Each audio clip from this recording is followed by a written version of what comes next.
అధ్యక్ష గంట 10 నిమిషాలు అధ్యక్ష. గొప్ప టాలెంట్ అధ్యక్ష, కళ్ళార్పకుండా అబద్ధాలు ఆడగలిగాడు. గొప్ప టాలెంట్.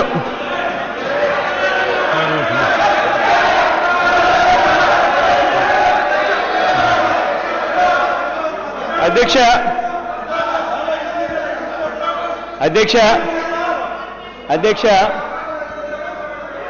అధ్యక్ష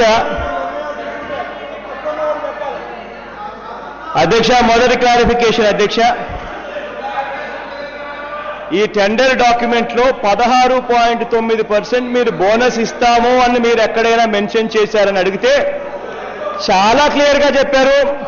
రకరకాలుగా తిప్పుకుంటూ వచ్చారు. ఎక్కడా కూడా 16.9% సంవత్సరంలో పూర్తి చేస్తే మేము బోనస్ ఇస్తాము అన్న మాట దీంట్లో ఎక్కడా రాయలేదు అని క్లియర్ గా చూపించారు. అంటే అధ్యక్ష, టెండర్లు వేసిన తర్వాత వాళ్ళు 21.9% ఎక్సెస్ వేసిన తర్వాత 5% వరకు యాక్సెప్ట్ చేసి మిగిలిన 16.9% బోనస్ కింద. అందులో ఆశ్చర్యం ఏంటంటే టెండర్ పిలిచిందే 1 సంవత్సరంలో పూర్తి చేయడానికి. మరి అటువంటిది అదే 1 సంవత్సరంలోనే పూర్తి చేస్తే టెండర్ అయిపోయిన తర్వాత 16.9% బోనస్ ఇస్తామని చెప్పి చెప్పడం నిజంగా అబ్బా ఎక్కడా కూడా నేను చూడలేదు అధ్యక్ష ఇన్ని తెలివితేటలు.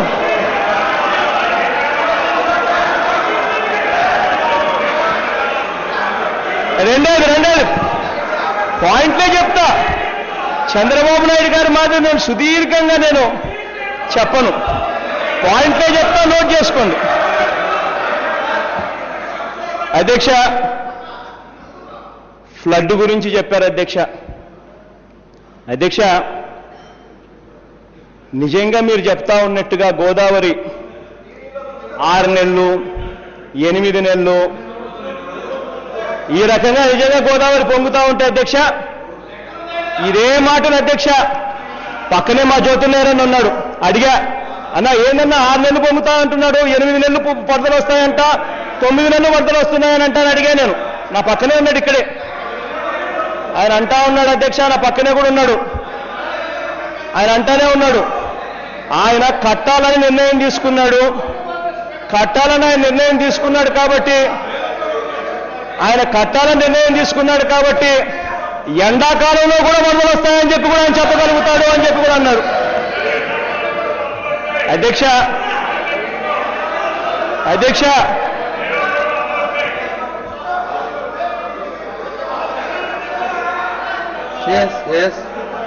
అధ్యక్ష అధ్యక్ష ఆల్మట్టి గురించి చెప్పారు అధ్యక్ష. ఆల్మట్టి గురించి చెప్పారు అధ్యక్ష. సుప్రీంకోర్టు జడ్జిమెంట్ల గురించి చెప్పారు అధ్యక్ష. అధ్యక్ష, నేను ఒకటే అడుగుతా ఉన్నా, ఆల్మట్టి అనే ప్రాజెక్టు చంద్రబాబు నాయుడు గారు ఇక్కడ ముఖ్యమంత్రిగాను, దేవగౌడ అక్కడ ప్రధానమంత్రిగాను ఉండగానే 4 కేంద్ర మంత్రులు తెలుగుదేశం పార్టీకి చెందిన వాళ్ళు అదే దేవగౌడ క్యాబినెట్లో ఉండగానే అదే Deve Gowda AIBP funds, accelerated irrigation development funds 300 కోట్ల రూపాయలు. మామూలుగా కాంట్రవర్షియల్ ప్రాజెక్ట్స్కు ఏఐబిపి ఫండ్స్ ఇవ్వరు, కానీ 1997 గుర్తుకు తెచ్చుకోండి, 300 కోట్లు ఏఐబిపి ఫండ్స్ ఇక్కడ నుంచి తీసుకొని పోయి, ఢిల్లీ నుంచి తీసుకొని పోయి ఆల్మట్టికి పెట్టి, ఆల్మట్టికి డైవర్ట్ చేసి ఆల్మట్టి ప్రాజెక్టును కట్టారు. తెలుసుకోకపోతే తెలుసుకోండి. మీ హయాంలోనే ఆల్మట్టి ప్రాజెక్ట్ పూర్తయింది అన్న మాట గ్రహించండి. 2004 బ్రిజేష్ కుమార్ ట్రిబ్యునల్ వచ్చేసరికి ఆ టయానికి ఆల్మట్టి ప్రాజెక్ట్ పూర్తి కూడా అయిపోయింది అన్నది గుర్తుపెట్టుకోండి. అందుకనే వాళ్ళకి నికర జలాల అలాట్మెంట్ కూడా జరిగింది. ఇంకొకటి గుర్తుపెట్టుకోండి అధ్యక్ష. అధ్యక్ష, నికర జలాలు అలాట్మెంట్ గురించి మాట్లాడారు. ఇదే చంద్రబాబు నాయుడు గారు ఆ రోజు బ్రిజేష్ కుమార్ ట్రిబ్యునల్ ఆ రోజు తెలుగంగ ప్రాజెక్టుకి ఎందుకు నికర జలాలు ఇచ్చింది అని అంటే ఆ ప్రాజెక్టు ఆపరేషన్లో ఉంది కాబట్టి. అదే 2004 దాకా ముఖ్యమంత్రిగా ఉన్న 9 సంవత్సరాలు ముఖ్యమంత్రిగా ఉన్న చంద్రబాబు నాయుడు గారు అదే చెన్నెసెస్, అదే గాలేరు నగరి, అదే వెలుగొండ ప్రాజెక్టు కన్నా తాను పూర్తి చేసిందంటే, లేకపోతే పూర్తి కథ దేవుడు కనీసం పావులా భాగమన్నా చేసిందంటే ఆ ప్రాజెక్టులకు కూడా కనీసం నికర జనాల అలొకేషన్ ఖచ్చితంగా జరిగి ఉండేది. ఇంకొకటి అధ్యక్ష రాజశేఖర రెడ్డి గారు ఇచ్చిన లెటర్ చదివారు అధ్యక్ష. ట్రిబ్యునల్కు బ్రిజేష్ కుమార్ ట్రిబ్యునల్కు 2004లో బ్రిజేష్ కుమార్ ట్రిబ్యునల్ ఫామ్ అయినప్పుడు 2004లో ఆ ట్రిబ్యునల్ ఫామ్ అయినప్పుడు ఆ ట్రిబ్యునల్ ఈ ప్రాజెక్టులు ఆపడానికని చెప్పి కర్ణాటక సుప్రీంకోర్టు మీరు అధికారంలో ఉన్నప్పుడు 1997లో మీరు అధికారంలో ఉన్నప్పుడు కర్ణాటక గవర్నమెంట్ OS1 కేసు వేస్తే ఆ కేసు మీద రిప్లై మీరు ఇచ్చి ఆ తర్వాత OS2 రెండు కలిపి జడ్జిమెంట్ వచ్చింది. ఆ వచ్చింది 2000లోనే జడ్జిమెంట్ వచ్చింది. ఆ జడ్జిమెంట్ను కోట్ చేస్తూ కర్ణాటక వచ్చి ప్రాజెక్టులు ఆపండి అని చెప్పి ట్రిబ్యునల్ దగ్గరకు వచ్చి వాదన చేస్తే అప్పుడు రాజశేఖర రెడ్డి గారు ఇచ్చిన లెటర్ ఏంటో తెలుసా అధ్యక్ష? అదేదో విచిత్రమైన లెటర్ కాదు అధ్యక్ష. రాజశేఖర రెడ్డి గారు ఇచ్చిన letter it is only a quote. ఎక్కడి నుంచి? బచావత్ అవార్డ్ ట్రిబ్యునల్ ప్రకారం రాజశేఖర రెడ్డి గారు 5Cలో ఏదైతే కోట్ చేయబడి ఉందో ఎగ్జాక్ట్ గా ఆ కోర్టును లెటర్ రూపకంలో ఇది కోర్టు 5C అని చెప్పాడు అధ్యక్ష.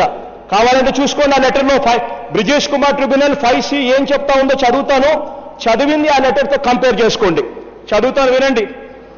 ఇదే బ్రిజేష్ కుమార్ ట్రిబ్యునల్. మీరు గుర్తుపెట్టుకోవాల్సింది ఏంటంటే ఈ ట్రిబ్యునల్ తీర్పులు ఇవన్నీ నేనేదో ఇప్పుడు గుర్తు చేస్తే వాళ్ళకేదో తెలుస్తాయని, నేనేదో ఇప్పుడు చెప్తేనే వాళ్ళకి తెలుస్తుందని దయచేసి అనుకోవద్దండి. వాళ్ళందరికీ కూడా మీకన్నా నాకన్నా ఎక్కువ తెలివితేటలుంటాయి. వాళ్ళందరికీ ట్రిబ్యునల్ తెలుసు. 5C బ్రిజేష్ కుమార్ ట్రిబ్యునల్ ఏదైతే రాజశేఖర రెడ్డి గారు మీరు ఇచ్చారని చెప్తా ఉన్నారో చదువుతాను వినండి. The state of Andhra Pradesh will be at liberty to use in any water year the remaining water that may be flowing in the river Krishna, but thereby it shall not acquire any right whatsoever to use in any water year, nor be deemed to have been allocated in any water year water of the river Krishna in excess of the quantity specified here under ఏం తెలుసా అధ్యక్ష?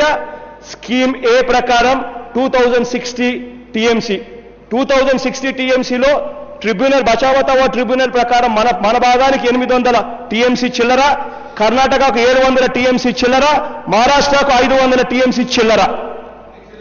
ఇది ఇది రాజశేఖర రెడ్డి గారు చెప్పేది కాదు, జగన్మోహన్ రెడ్డి గారు చెప్పేది కాదు. 5C బచావత్ అవార్డ్ ట్రిబ్యునల్ ప్రకారం ఎగ్జాక్ట్ గా ఇదే రాజశేఖర రెడ్డి గారు లెటర్ రూపకంలో ఇచ్చారు. ఇన్ఫాక్ట్ ఇంకా ఆశ్చర్యం ఏంటంటే ఇదే ఎగ్జాక్ట్ గా 5Cనే మీరు మీ వాదనలో OS1 కు కర్ణాటక 1997లో కేసు ఫైల్ చేస్తే మీరు సుప్రీంకోర్టుకు పోయినప్పుడు మీ వాదనలో మీరు చెప్పింది ఇదే. ఇదిగో చదువుతాను మీరు మీ వాదనలో ఏం చెప్పారో. It has been further averred that in view of clause 5C of the final order which has been notified in the official gazette, the state of Andhra Pradesh is entitled to use any water which may be flowing into the river Krishna. మీరు కూడా ఇదే చెప్పారు, చదవండి కావాలంటే. అదే రకంగా supreme court judgement ఇది 2000లో వచ్చిన జడ్జిమెంట్, సుప్రీంకోర్టు జడ్జిమెంట్. ఇదే జడ్జిమెంట్ మీ OS1 కర్ణాటక వాళ్ళేస్తే మీరు రిప్లై ఇచ్చిన తర్వాత సుప్రీంకోర్టు జడ్జిమెంట్ ఇచ్చింది. ఆ జడ్జిమెంట్ కాపీ ఏం జరిగింది అని అంటే ఇంతకు ముందు నేను చదివాను.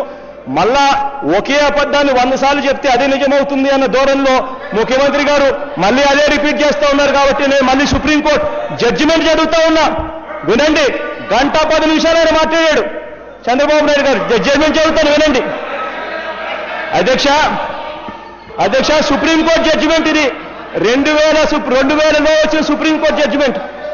It is true that while granting such liberty, the tribunal Bachawat Award has not indicated as to the manner of its user, but the same must be read into the movement the other part of the order is read, namely such user will neither confer a right nor can be deemed to have been allocated in favor of the said lowest riparian state. This being the nature of direction of the tribunal, it is appropriate for the central government to exercise the discretion while granting any scheme or project of the lowest riparian state, and bearing in mind what is really meant by the liberty granted, so that the lowest riparian state should not be allowed to proceed ahead with large-scale water projects for utilization of the surplus water in excess of the allotted quantity over which the state has no right. అంటే 2060 TMC కన్నా ఎక్కువ మీకు ఇంతకు ముందు బచావతావా ట్రిబ్యునల్లో ఏదైతే ఇచ్చినారో 800 చిల్లర TMC మన భాగానికి, 700 చిల్లర టీఎంసీ కర్ణాటకకు, 500 చిల్లర టీఎంసీ మహారాష్ట్రకు ఏదైతే ఇచ్చారో దానికన్నా ఎక్కువ మీరు ప్రాజెక్టు కట్టడానికి వీల్లేదు అని చెప్పి సుప్రీంకోర్టు జడ్జిమెంట్ చెప్తే, ఈ సుప్రీంకోర్టు జడ్జిమెంట్ని తీసుకొని పోయి 2004లో ఇదే మీ గవర్నమెంట్లో వచ్చిన సుప్రీంకోర్టు జడ్జిమెంట్ తీసుకొని పోయి ట్రిబ్యునల్, బ్రిజేష్ కుమార్ ట్రిబ్యునల్ దగ్గర కర్ణాటక ఈ ట్రిబ్యునల్ పెట్టి ప్రాజెక్ట్ ఆపండి అని చెప్తే, అప్పుడు ఆ దివంగత నేత మీరు ఏదైతే 5C ఏదైతే కోర్టు చేశారో, ఏదైతే బ్రిజేష్ కుమార్ ఏదైతే బచావతావా ట్రిబ్యునల్లో 5C ఉందో అదే లెటర్ రూపకంలో ఇచ్చారు.